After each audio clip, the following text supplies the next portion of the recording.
هتصدق لو قلت لك ان الجهاز القديم اللي عندك ممكن يتحول لسيرفر كامل خاص بيك؟ تقدر تخزن عليه صورك، ملفاتك، وكمان فيديوهاتك، وتشغل عليه خدمات بدل جوجل درايف.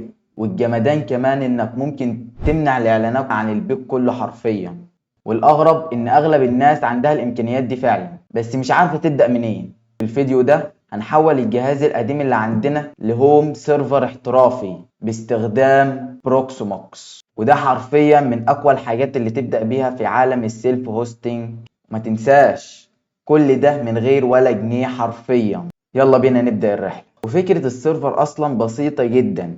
هو بيبقى جهاز كمبيوتر شغال ال 24 ساعة، ومتصمم يستحمل شغل كتير جدا.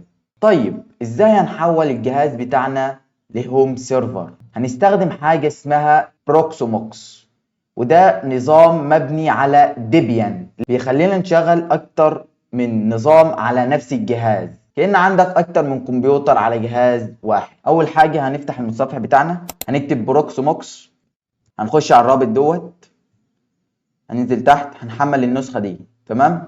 بعدين هننزل روفوس عشان نعمل بوت للفلاشة بتاعتنا. نخش على الصفحة الرئيسية بتاعتهم وهنحمل النسخة دي. تمام. فانا ما حملتهمش عشان هم عندي يعني. هنفتح روفوس، هنلاقي الفلاشة بتاعتنا اتقرت هنا.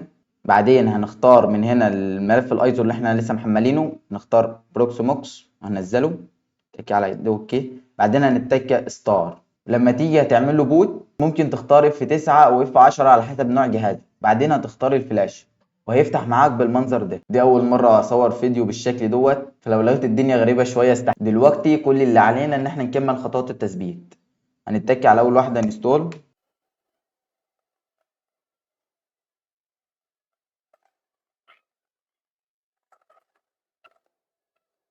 هنتك اي اجري.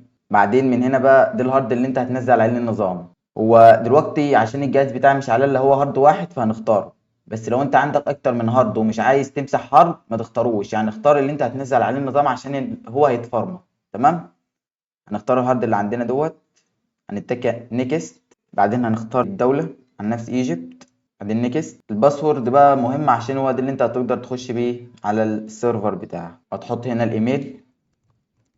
دي بقى الهوست نيم، هتكتبوا اي حاجه عادي، هنكتبوا مثلا سيرفر دوت كوم مثلا، بس اهم حاجه تركز في الاي بي ده عشان هو ده اللي احنا هنقدر نخش بيه على السيرفر بتاعنا. تمام. وهي دي البيانات اللي احنا عملناها، راجعها تاني عشان لو في اي حاجه ما يحصلكش مشاكل. نتك انستول، هنسيبه يحمل بعدين نرجع له. A few minutes later. واخيرا السيرفر اشتغل، وحرفيا من اللحظة ديت انت بدأت تخش عالم تاني تماما. هنفتح بقى المتصفح بتاعنا وهناخد الاي بي اللي هو مديهولنا دوت وهنكتبه في المتصفح عشان يخش بينا على السيرفر بتاعنا.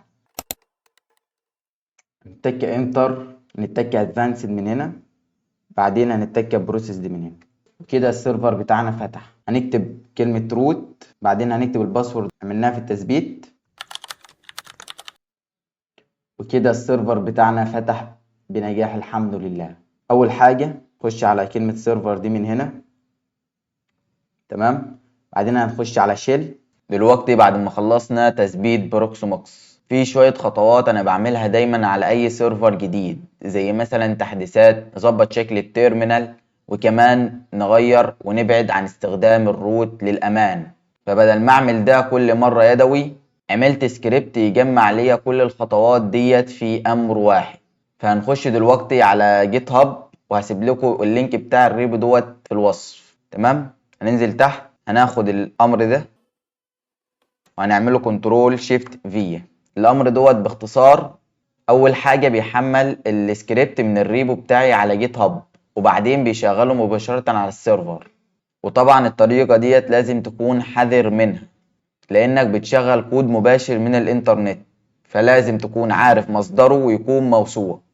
وعشان كده انا حاطط السكريبت على جيت هاب، وعشان تتاكد ممكن تخش على الريبو تاني، بعدين تخش على السكريبت من هنا، بعدين هتعمل له نسخ من هنا كده، وهتديه لاي شات موديل اللي يشرحه لك، يقول لك هو في ايه. بعدين هنخش هنا تاني، بعدين هنتك انتر، هيبدا يحمل معانا اول حاجه التحديثات.